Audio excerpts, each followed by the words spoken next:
Welcome, everybody. This is Jeff Peterson of the Interstate of Music podcast. And I have an overseas guest today, which is the beautiful part of doing a podcast and doing a little bit of Zoom here. And she is a guest and also part of the Interstate Music family in the sense that we actually are going to be carrying her line of violins, which is something kind of cool. I don't normally have a guest on our podcast that actually has their own line of violins. So let's bring her on here. Máiréad Nesbitt, welcome. Welcome to the Interstate of Music podcast. Hi, it's so great. Oh, thank you for having me. This is great fun. Thank you. I want to get to know you a little bit because I don't know you that well. And I want to kind of find out a little bit more about you and I guess kind of how you got to where you are today. But where are you from originally? Exactly where you're from? Well, as you know, Jeff, I'm Irish, of course. Yes. I play Irish music, and my goodness, there's the old phone going off for my alarm there. Sorry about that. That's all right. But you know, I come from a very, very musical family, and my mother and my father are both amazing musicians. They're amazing educators. We literally lived and, breathed music. It was a way of life growing up. And I've got 4 brothers and a sister, and we all play. And when I get back to Ireland, anytime I can, we all sit down and have a few tunes, And of course, the fiddle is the predominant instrument in our family. But we play lots of other instruments as well. But the fiddle is it has a deep-rooted connection with us because both my grandmothers were great fiddle players as well. And, so I guess I'm from a really musical family, and I grew up playing music, and I just absolutely love communicating with others through music.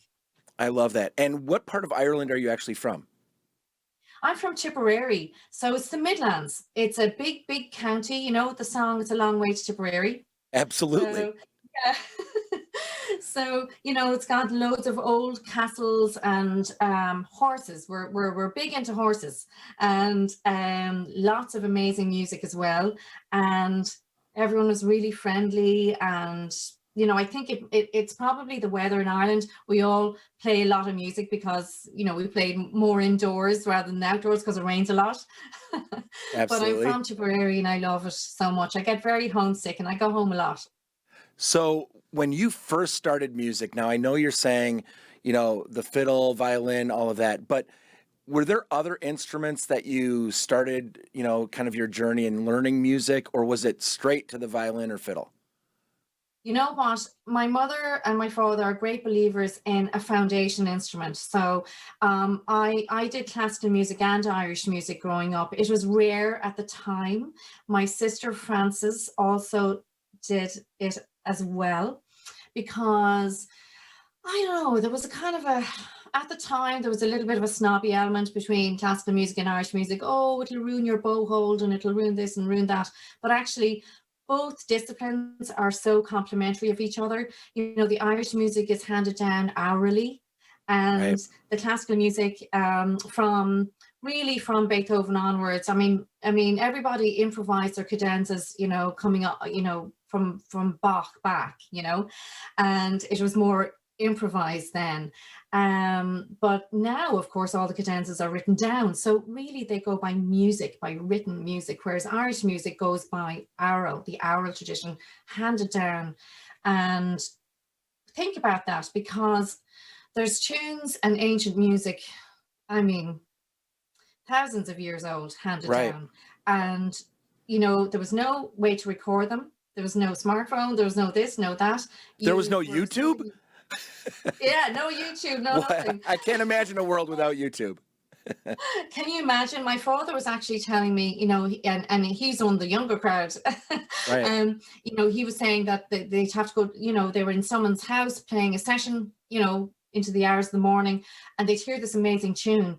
And you'd have to go, okay, play it again. Okay, play it again, play it again. And, they'd learn it. And then they'd go walk home thinking about it in their heads. Can you imagine all that music handed down like that? It's Unbelievable. amazing.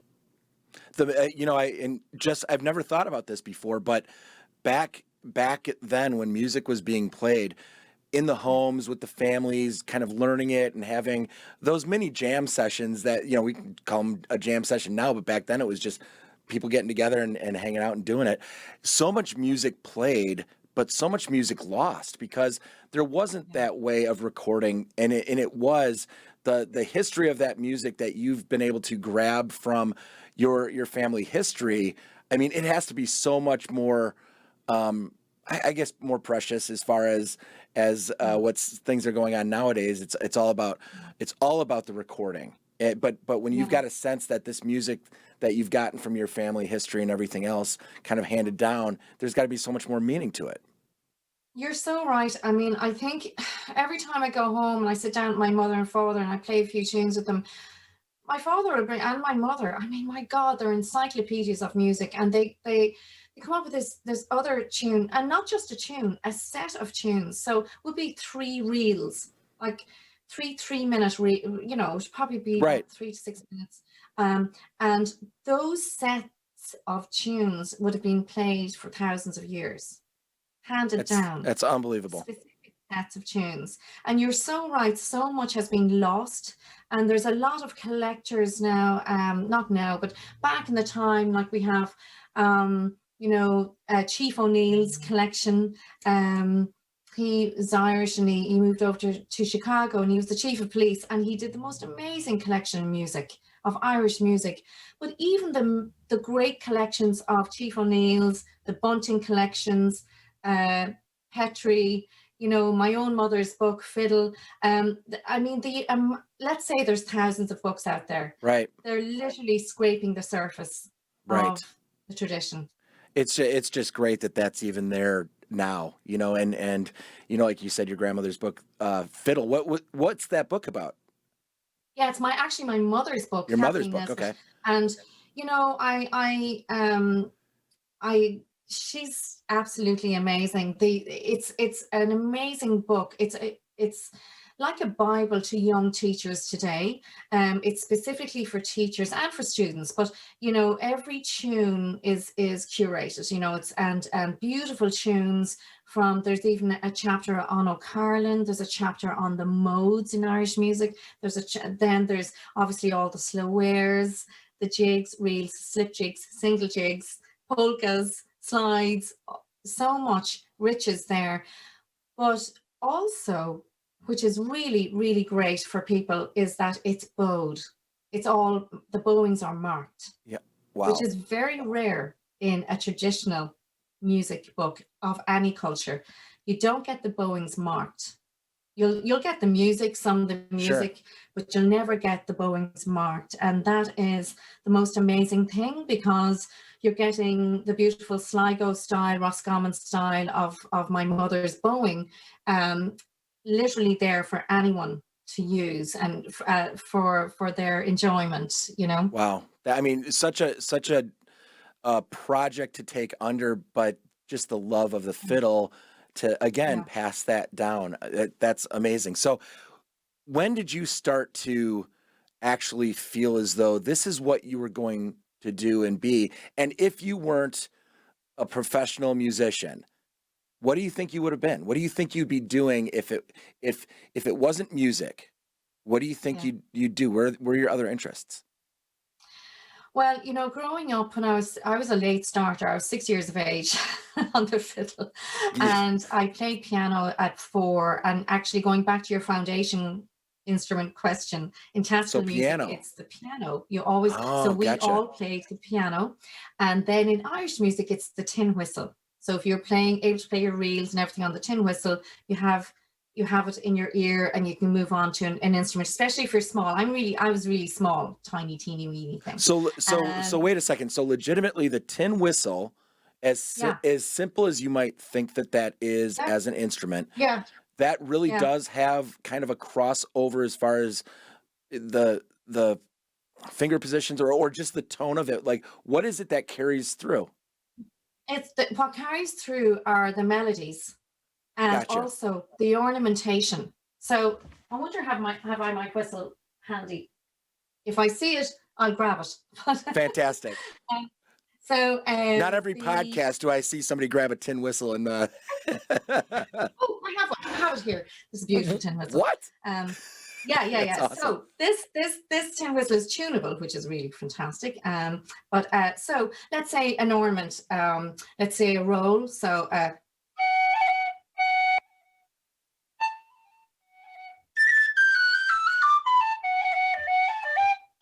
you know, so you Right. have your rolls. You probably heard the ornamentation there. Yeah. And so that would carry through over to the fiddle. So you know what a roll is, for instance. Like it Gotcha. would be like a complicated ornament in classical music, but it's in traditional music that you can carry over. So a few years of playing the tin whistle, and you know, you're kind of ready to kind of, you know, get another instrument under your belt and enjoy that. And that was your foundation question. Sorry, I deviated from that and No, then I that's went on to fine. something else. But That's amazing. And so when you started to, you know, kind of move through and you started to learn the fiddle and violin, etc., it did you know that this was what you were going to do professionally? I mean, at a younger age, there's so much about like, what do you want to be when you grow up? What do you want to do? Was it always that's what you were going to do, or was it like, oh, I think maybe I'll, you know, get into accounting? Was there something else that you thought you were going to be? I know. You know, it's not an easy profession. And I No. remember, and you know, when I was 6 looking at my mother, I was looking up at my mother and she was playing the most amazing music, and my father as well. And I just said to myself, I want to do that. I want to be able to communicate with her and him through music. I just want to be able to, I want to be on that wavelength. I wasn't on that wavelength for years and years and years. It takes a long time. And then of course, I was in school. You know, it would be kind of like high school here. And I, myself and my sister led the orchestras. Like I would lead the junior orchestra, and she led the, she was the first violinist of the symphony, the senior orchestra. And we both accompanied all the choirs on piano. So we were pretty busy, as you can imagine. Sure. Yeah. And so I think when I was in so my second last year of high school, I was, up till then, I really loved English and law, actually. I Okay. loved law. I loved the idea of, we had a good friend of the family, Sean Galler, and he was a great a barrister, actually. And I just found it fascinating, the books, you know, all these books, you know, oh, wow, look at all these books. It's like, you know, going into a scene of Harry Potter or something in Trinity College. You know, I just thought that was so amazing, Right. you know, the look of it or something. I don't know what drew Well, me to it, it but seems like you always have had this education matters, this searching yeah, for knowledge, the history. You seemed very mature in the way you looked at things from a very young age, so it kind of yeah. makes sense. Yeah, and you know, when I was in my second last year in high school, I thought, you know, yeah, I see, you know, I've done all my, I had done all the exams on the classical violin and traditional, and you know, I had started to make my own style, kind of thing, you know, just Sure. to create my own style and my own niche. And I just thought, you know, maybe I should do music. Sure. Maybe that's a thing, right? In college. So you call it school here, but Sure. we call it college, you know. Yeah. So Trinity College, or, you know, like Harvard is a college. Like, you know, Right. you say school here. School to us is high school, and Okay. then college is the next level Sure. up. Yep. And yeah, so that's when, just when I was doing my leaving cert, I decided to either do law or music, you know. So I ended up doing music in the end, and you know, it's brought me all over the world. And you know, it's a precarious profession. There's absolutely no doubt about it. You know, it really Right. is. And you know, my parents are very practical, and they're saying, "Are you sure? We don't think you should." I don't know about that. You know, but you know, it just was something I loved passionately, and that's why I did my education in that in Cork first in Ireland, the Trinity College, London, and then the Royal Academy as well in London. So. And how many different groups did you play with along the way, as far as before you kind of started to create your own branding, where Yeah. it was where you became more of the soloist side of things? Was that, how tough was it to kind of elevate yourself to get up into a point where you were, Máiréad Nesbitt that Yeah. everybody knows, and you were more of a soloist? Yeah, I never thought of it like that. Isn't that weird? I was in the concert orchestra so it's our radio orchestra in Ireland. I was in the concert orchestra depping with them when I was 15, 16, 15, 16, and then I then went on to be a full-time player with the concert orchestra for 6 years. And during that time, I learned the discipline of the immense discipline of being a part of a very well-oiled machine. Like, Right. you don't create any bumps in any phrases.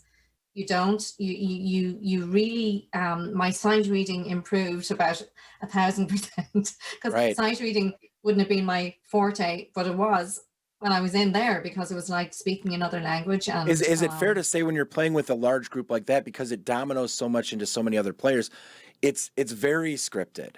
It's very, this, you hit this note this time, this, because that's all part of it.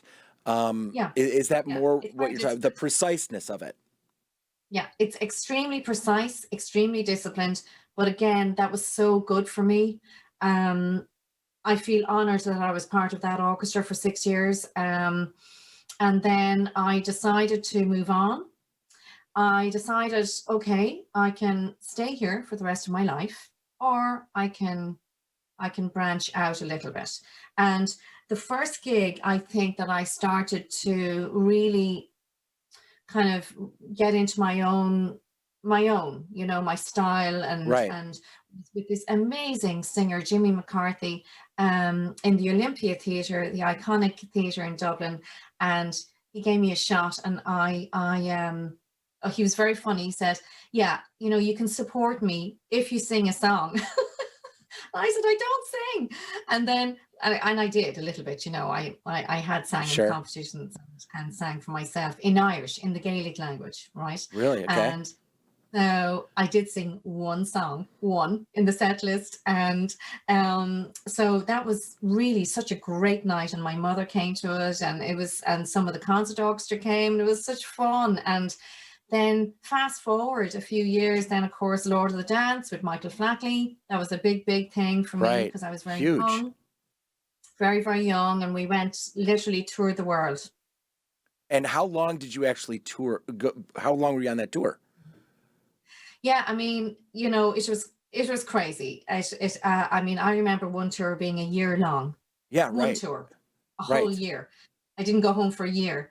And it was amazing, because Michael, being the dancer that he is, we were in a different city like for a whole week. It wouldn't be back to backs like we did with Celtic Woman, or Right. with other tours, like a rock and roll schedule. It was a whole week in one place, and then you'd travel, go into the hotel, whole week in another place. So it was really I mean, luxurious. that tour was selling out everywhere. I mean, Yeah, I it was. remember that. Yeah, It was amazing. It was the yeah. hottest thing going. Yeah, it was the highest, I think, apparently the highest grossing tour of all time. Yeah, it You was. know, It's insane. It was fantastic. it was great. It was great. It was so exciting. It was exciting for the audiences, exciting for the people on stage. Then fast forward again to Feet of Flames, fast forward again to people like Van Morrison, Sinead O'Connor, different people I've played with.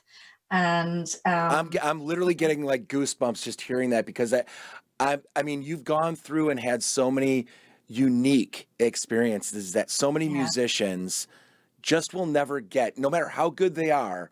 It seems like your skills, your passion, and honestly, I guess the violin and fiddle, that crossover that musicians, for decades have been like loving that crossover sound, and to be able to yeah, cross it over, I mean, and be the person that everybody's paying attention to bring into those mixes, that has got to be yeah. so amazing. it was, I am honored that I happened to be that person, because an awful lot of people then saw me as little girls or boys kind of, and started crossing over in these big shows. And, it was the most amazing feeling to, of course, I move a lot when I play as well. And I've seen some pictures with your hair just all over the place. I love that. I'm like, oh, she's doing this. I mean, that's not just a whole bunch of 1980s hairspray teasing. That hair is flying. Yeah. That's right. Yeah. I mean, everyone, people used to come up to me and say, and it's so funny, I used to come up to me in some of the shows and say, your hair was amazing. And I'd say, so, well, what about the playing? Wasn't that amazing? That's and I go, awesome. yeah, your hair is a life of its own. Yeah, and the fiddle. Right. It's right. Remember that fiddle? Yeah. That's awesome. And so what are some of the things that you crossed over into? Like, do you have like a moment where you were on stage with somebody or in a different concert setting that you just kind of looked around and said, this is like, how did this happen? I always had a love for rock music, and Ireland, for such a small country, as well as all the amazing traditional and classical acts that they have, and artists. Right. They have the most amazing pot of rock and pop, and you know a lot of them. Oh yeah. Oh yeah. Thin Lizzy, Van Morrison, U2, the Cranberries. So many.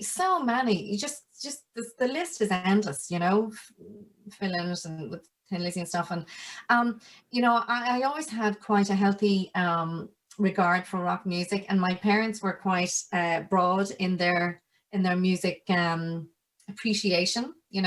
And world music was a big thing with us as well, ethnic music, from different countries. Yep. And I absolutely adore Indian music and Pakistani music, and just the modes and the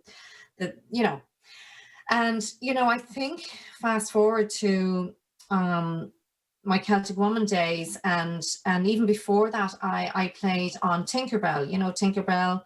Yep. Disney's Tinkerbell, absolutely. with the first two movies, and that was very, very, very amazing for me, because here was this little, I don't know, little fiery little fairy, and she was a tomboy, and she was bold, but she tried to do good. She tried to, and it reminded me a lot when I was growing up of myself.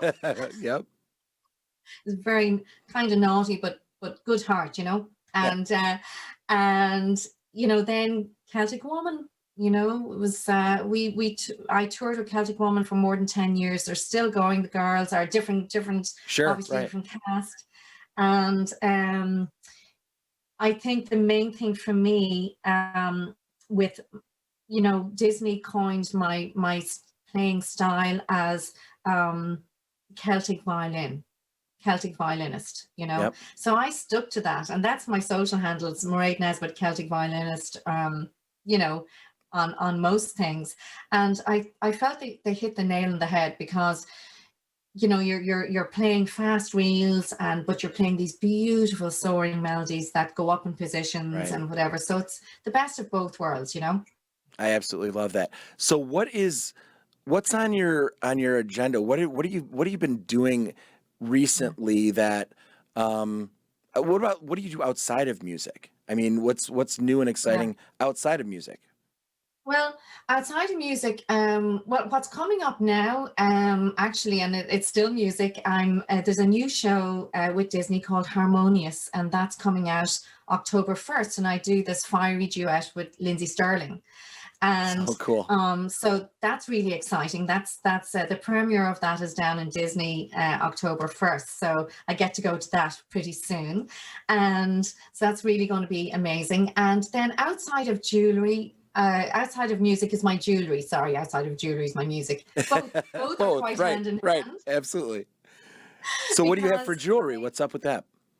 Exactly. I mean, I do shows, and I have my collections on JTV, which is jewelry television, and that they have their massive YouTube channels, and their Facebook, JTV and JTV Live, and their Instagram, of course. And I just finished 2 shows with them, and a sold out concert down there as well for everybody, JTV.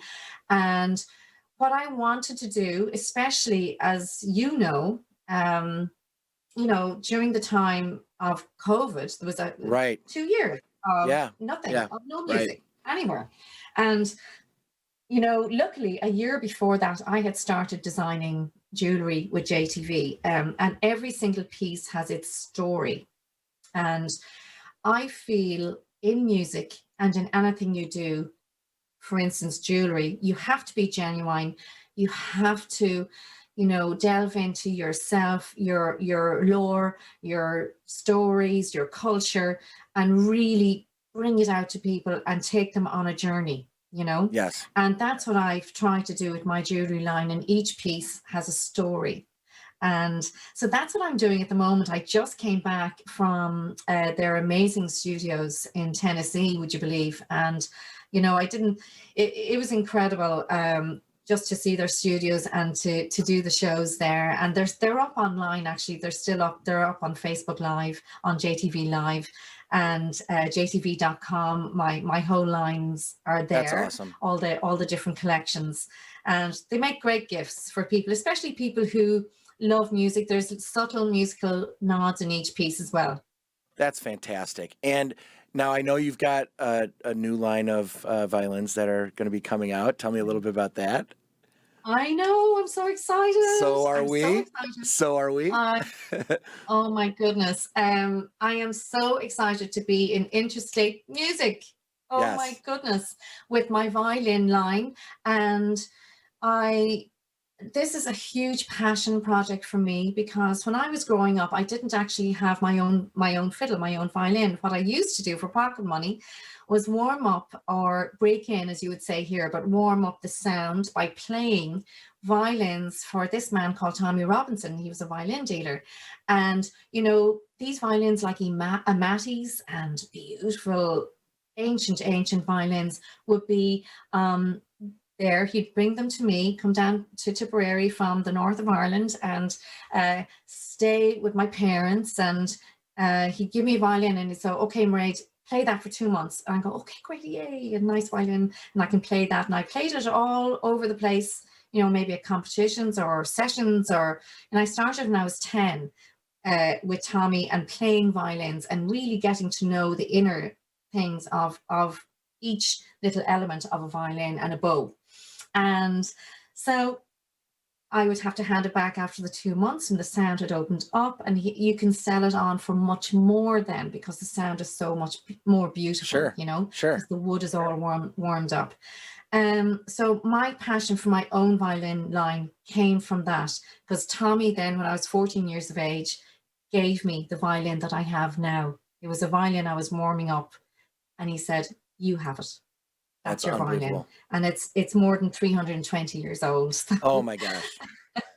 That is amazing. And that's what, it ignited the passion in the violin line. And I'm so excited.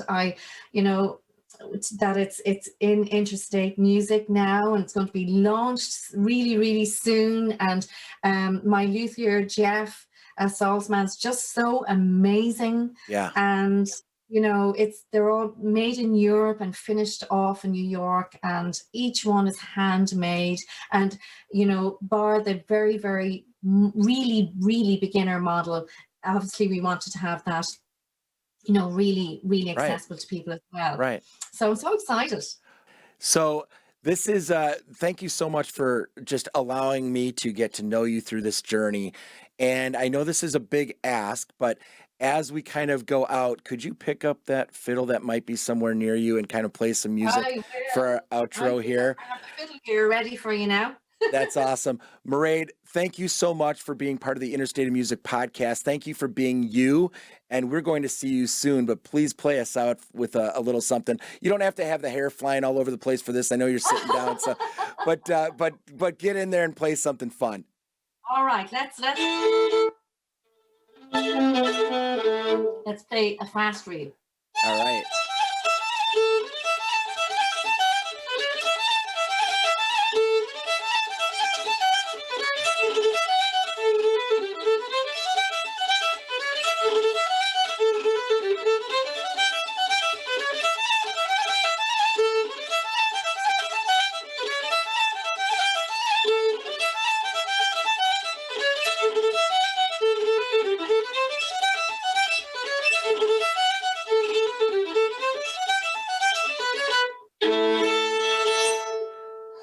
Máiréad Nesbitt, thank you. And we will talk to you soon. Thank you so much. Talk to you soon. Mwah. Thank Bye-bye. you.